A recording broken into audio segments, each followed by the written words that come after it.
I've got 2 kids. Now, my son Jordan, he's a good lad, but I read this book, an American book, and this American book was by a preacher who traveled the world, and he said that his son used to go everywhere with him, and his son said, "Dad, when I grow up, I want to be just like you. Dad, can I call you sir?" And I thought, I want that, yeah? I want my son to call me sir. I want him to think I'm amazing. So when he was 15, he was sitting on the front row. I did this big event, 3,000 people. I was preaching. It went really well. And then there was a little side room, and they said, would you go in the side room and answer some questions to the leaders? So there was about 60 leaders. So I get off the stage, and I said to my son, we're going in this little room. I've got to answer some questions. And my son was 15, and he was, And then he goes in, and I'm basically answering questions, and I see a little table with tea and coffee at the side. And I said, in front of all these leaders, I went, hey, Jordan, how about you jump up and get your dad a coffee? And in front of all these leaders, he said, how about you jump up and get it yourself? It's like, There was like a synchronized buttock clench, yeah? 60 people, about 25 people went to get me coffee, yeah? It was embarrassing. And on the way home, I was like, Jordan, flippin' heck, what was that? How about you jump up and get it yourself? And my son, my 15-year-old boy, turned round to me and says, Dad, God has told me to keep you humble. And I said, And I says, well, that's great because God has told me to keep you in poverty. So we're all going to work out just well, you little loser. It's like, So, I don't know how you got on with like COVID, but I kept on doing this thing. I kept on doing this thing where I would turn up at supermarkets and I would forget a mask. You've got to have a mask. And I don't know if anyone else did this thing when you are scrabbling around your car trying to find anything that you can put on your face that might look a bit like a mask. I don't know if anyone did this, but and I promise you this is true, I taped an ice scraper to my face and went into Tesco's, yeah? I went into Tesco's. And I want to tell you, if you go to Tesco's with an ice scraper taped to your face, you get some funny looks, yeah? If you do it in Waitrose, you get arrested, yeah? If you do it in Lidl, you get a loyalty card, yeah? Because, we've got any Lidl fans in the room? Come on, I love that. I love that there was a couple of tables that are like, no. But everybody else was like, yeah, we live in the real world. And it's like, wow, it's great. Now, I'm celebrating because my daughter has just got married. Yeah?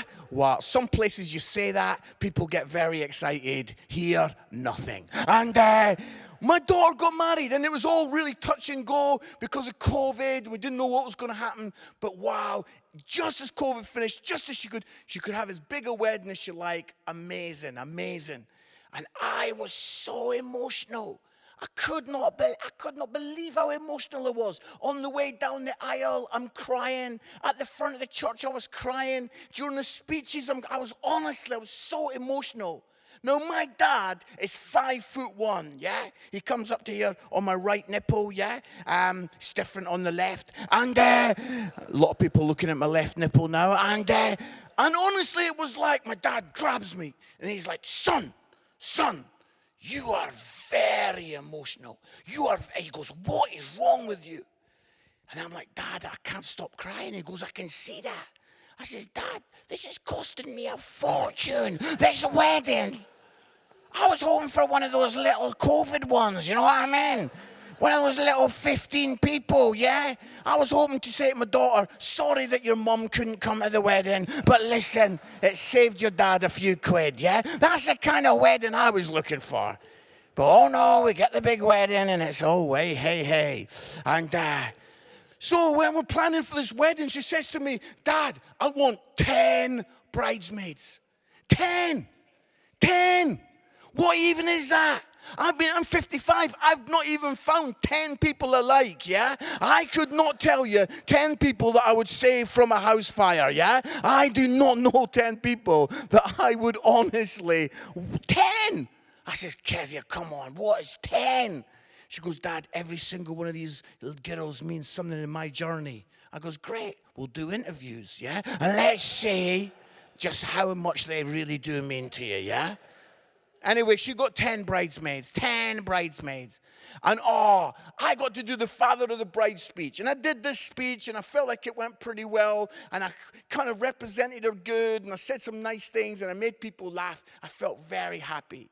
I felt happy for about 2 minutes, because then the new guy in her life, and the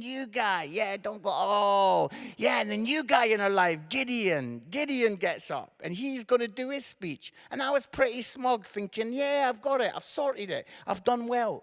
And he asks for a keyboard to be brought in, and he'd written her a song. Everyone in the room was crying. Everyone except me. I am now writing my daughter an opera, yeah? I am not going to have this guy outstage me on my big day. It's like unbelievable. So when I do my shows, they last for 55 minutes. And I'm currently touring a show called Mark Ritchie, Too Close for Comfort. And we weave in the gospel message. This one that I'm going to tell you about is called The Good, the Bad, and the Ugly. And it started when I was in the toilet, right? I was in the cubicle, sitting in the toilet, doing what people do in toilets. And basically, 2 men came in, and they were talking about me. And they did not know I was in the cubicle. And one of the guys said to the other, the thing about Mark Ritchie is you get the good, the bad, and the ugly. I was in a horrendous situation. I had just heard that. I could not say anything because in men's toilets, there is an unwritten rule that you never speak from the cubicle, yeah? I don't know what happens with ladies, yeah? I have no idea. I've never been in. But the fact that ladies get up and go together makes you think that that is not a rule, yeah? I don't know if it's true. I'm just guessing. And I'm sitting there and I can't say a thing. I cannot say a thing. And I go home to my wife and I said, Tamsin, I was on the loo. The thing about Mark Ritchie is you get the good, the bad, and the ugly. And my wife, my very own wife said, it is true. You do get the good, the bad, and the ugly with you. And I'm, no, you are my wife. You are meant to love me. She goes, but it is true. And I started thinking about it. You see, it is true. With Mark Ritchie, you do get the good. I do some good things. For my wife's 30th birthday, I did 30 special treats. 30. Yeah, 30. Yeah. Number 1, she's always wanted to go up in a hot air balloon. So I bought her this treat and she went up in a hot air balloon. Number 2, I let it come back down again, yeah? Because if it stays up there, that's not a treat, yeah? Number 5, she's always wanted to go stock car racing. We went stock car racing. Number 10, we went to this beautiful hotel in Austria. Number 15, wow, brilliant. We did this incredible safari. It was amazing. Number 18, money is beginning to run out, yeah? And so number 18, I cleaned the shed, yeah? Number 25, I wrote her name in jelly beans, yeah? But I did 30 special treats for her 30th birthday. And all of my friends were like, what have you done? What have you done? 30 treats for her 30th. What are you going to do when she's 50? What are you going to do when she's 70? And I'm like, oh, I've made a mistake. I have made a big mistake. But then I'm like, no, I've got it. I know what I'll do. For her 80th birthday, 80 special treats, yeah? Number 1, a bungee jump, yeah? And that'll take care of the other 79. We won't need to worry about that. I love that some people laugh at that and then go, I shouldn't be laughing at that. That's absolutely terrible. It's just... So sometimes, yeah, the good, I get it, it's good. But with Mark Ritchie, you do get the bad. You do get the bad. You see, I've got a bit of an issue, a bit of a rage issue. Now, it's not the typical one, road rage. Though I do have to say, this is honestly true. 2 days ago, I nearly wet myself in my car because my wife did something that absolutely cracked me up. She was singing a worship song, absolutely belting it out, the loudest I've ever heard her sing. And then someone cut her up. And in the middle of this worship song, she went, "You absolute idiot!" And then she went, "Hosanna, Hosanna." It's like, wow, that is worship and road rage all in one package. Impressive. No, I've not got road rage. I've got this thing, I guess you would call it litter rage, right? Ever since I was young, I've got this thing where if somebody chucks rubbish on the floor and just walks off, I get really like, I remember driving at McDonald's, we're in the car park, how the kids are eating the McDonald's in the back, yeah, eating the burger, eating the paper, eating the box, all taste the same. And it's like, they're eating it, and basically this car like zips up, young couple, music's blasting, and it's pretty wet, rainy, horrible day, and the two of them are eating the stuff, and then the little window comes down, zzz, and then the McDonald's box just gets chucked on the ground. And I'll never forget it. My son, Jordan, he was only about 9 at the time. And he was like, Dad, no, Dad. But it was too late. I was out the car, yeah? I was out the car, and I was round, and I was like, don't worry, guys. I'll pick your rubbish up. You just chuck it out the window, and I'll pick it up. And I picked it up, and I took it to the bin, and I put it in the bin. Don't worry. He just pulled down his window, zzz, and he went, "Cheers, mate."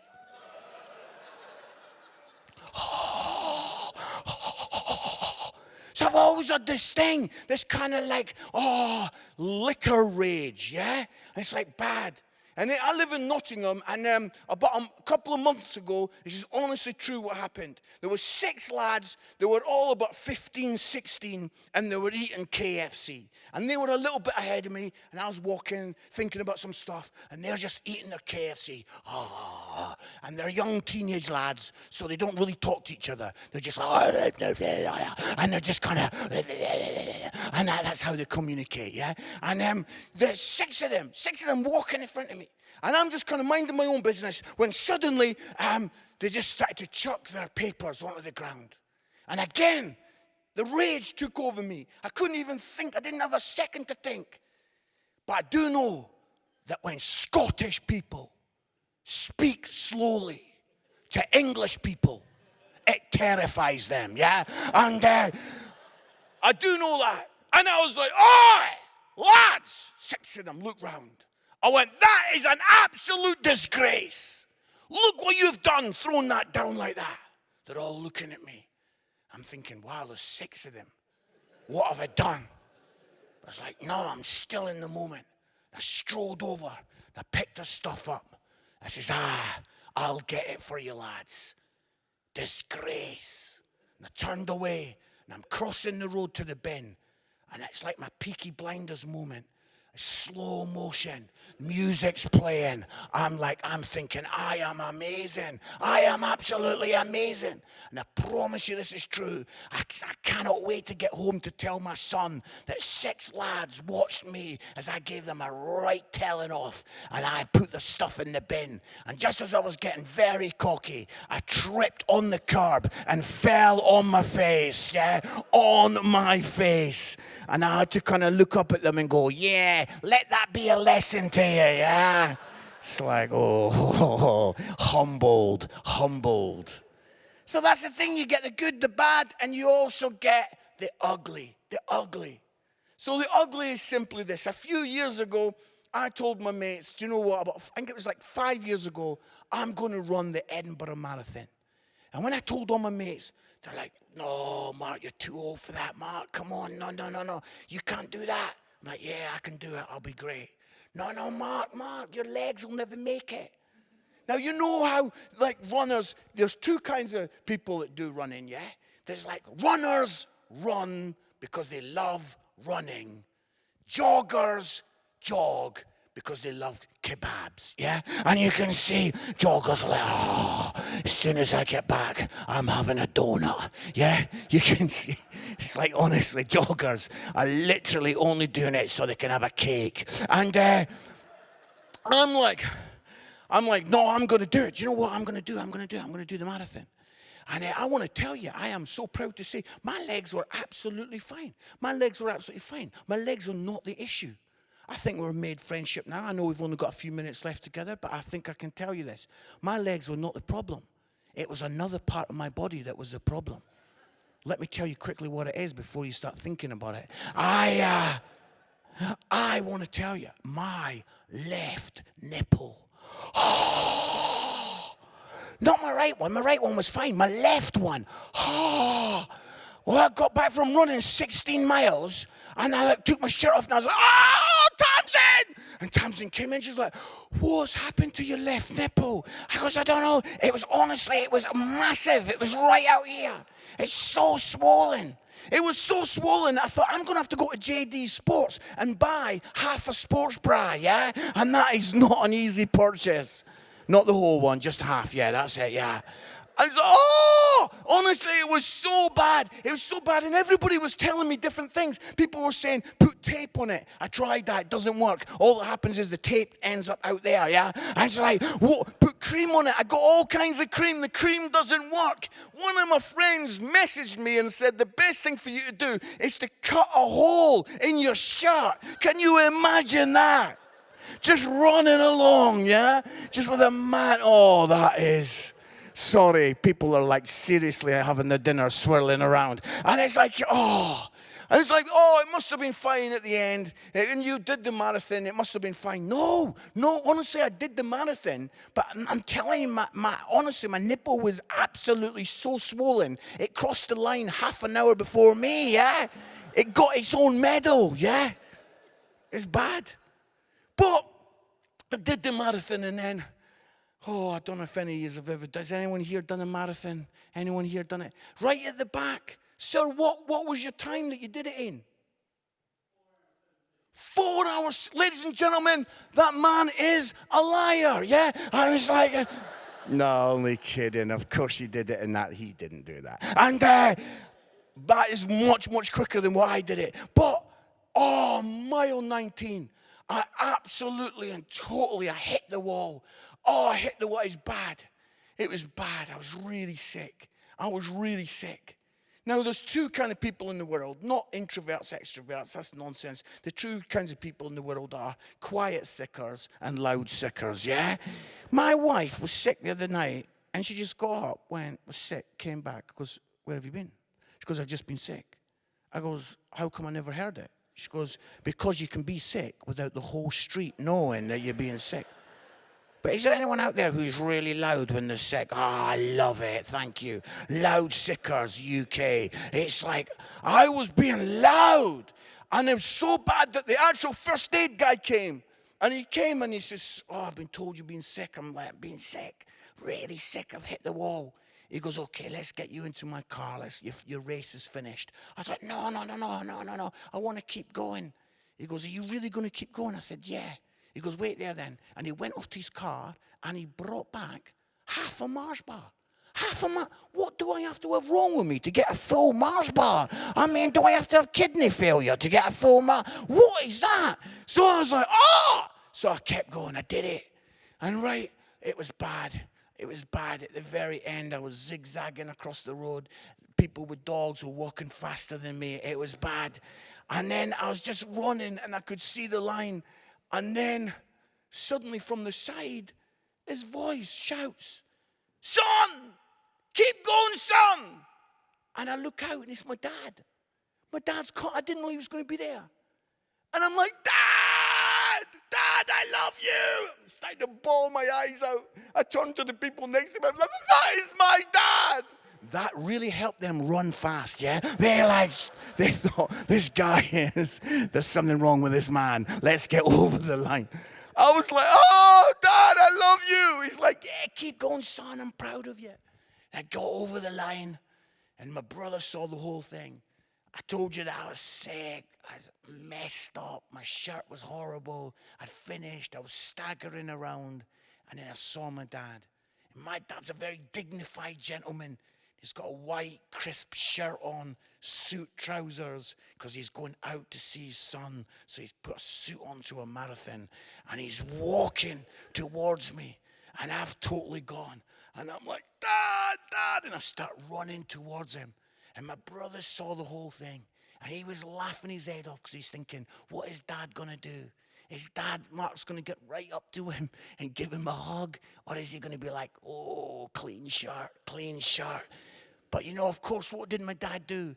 I ran up and I gave my dad the biggest hug. And, of course, he took this hug. And he gave me this great embrace. And he says, I'm so proud of you. And, you're here tonight. And, the truth is that the Bible says that all of us have messed up. All of us have sinned. All of us have got a shirt that's messed up. You've done some stuff. We've got regrets. Some of you there are you've done things that you wish you'd never done, and you've got your mess. And here we've got this holy God, Father, who is clean and holy and who has never done any wrong. And we move towards him, and what does he do? Does he say, I'm too clean and too holy, and swipe you away? Or does he receive your embrace? Of course, God gets down and he takes your embrace. He loves you and he cares for you, and whatever you've done and whatever mess you've done, however you feel your shirt looks right now, however you feel like your life is turning out for you, you need to know that there's a holy, beautiful God who has done no wrong, who comes and accepts you and embraces you. But the incredible thing about that story is that my dad had done two wonderful things. One is that he had found a place where I could get some food. And number two, he found a place where I could get cleaned up and showered. See, the thing about God is, God's not just going to leave you and just say, I'm going to accept you how you are. He loves you so much that he won't leave you the way you are. And you're going to find a place where God's going to be able to clean you and wipe you completely clean. And God's got a way because he sent his son Jesus, and that's the bit where I start talking about Jesus dying on the cross. And I'm not going to go into it fully because I'm hoping most of you have heard that story. And I'm terrified that a few of you were going to become Christians tonight and would have a bit of explaining to do. But what we've found is that as we get to this moment, telling this story, bringing it to this point, that many people respond to God and talk about the cross. My heart is that I want to take the cross to the most unlikely places. That's why I'm doing it in pubs and in bars and in clubs and in theaters and at the Fringe. And I'm touring this show at the moment. And it's just a fantastic way to get people in to hear this wonderful message of the gospel. And what I do is I actually go for response. And because sometimes the crowd are 70 to 80% are unchurched, we're just seeing wonderful numbers of people coming to faith. And it's so wonderful. And I always do that 70% of the way through. I do the response, and then I always finish off with kind of like a funny story so that we all leave laughing and enjoying ourselves. So this was just me kind of showcasing a little bit of what I do. I'd love you to pray for me. I'm up there at the Edinburgh Fringe trying to do my bit, put the cross in that unlikely place. Well, I did it in a pub recently and in Belfast, and let me just tell you, they gave me a lot of feedback. And it wasn't on a form. Yeah, it was not on a form. And, when you're in those kind of settings, you're just aware that, you're the Christian message preaching the gospel, the light in the darkness. But there's a lot of people in there that don't believe in God. But, I just wanted to say that since COVID, we're just seeing incredible amounts of people coming to faith. 280 people came to faith in an event that I did just before Christmas. I want you to know that whatever the media tell us, Jesus is still alive and the cross still stands and the message changes lives. God bless you guys. God bless.